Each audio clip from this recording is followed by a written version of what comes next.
buat? Tu. Ejen Iris dah bangun. Ejen Iris dah bangun. Apa hal ni? Buat tanya pula. Sabar. Wait, be patient. Kenapa kau serang diorang? Aku? Why did you attack people?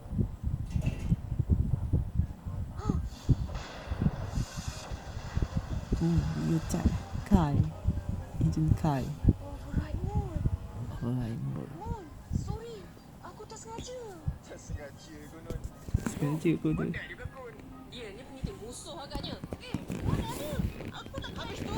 Tak nak pukul dia orang. Itu bukan aku buat. Tapi Iris yang kawal aku.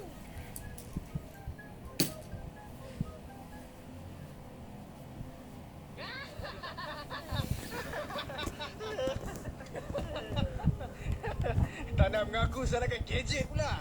Kau kecil. Kenapa tak salahkan kucing kau terus? Terus. Betul lah. Harun, kenapa Hey, Iris Harun. tiba-tiba nak serang orang? What? Tak masuk akal. Kan. Aku tak tahu. Tapi masa lawan dengan Uno pun jadi macam tu. Sebab tu aku dapat kalahkan dia. Jadi kau nak berlagak kuat lah. Sebab tu kau pukul betul balik. That's because just like Alfred destroying his alarm clock.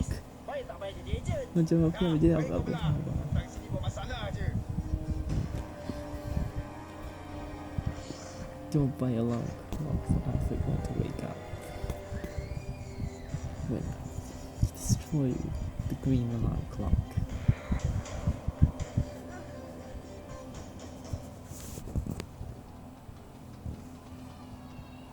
Cuba kau bawa bertenang sikit. Don't be Kau frightening. pasti dia akan datang untuk kau.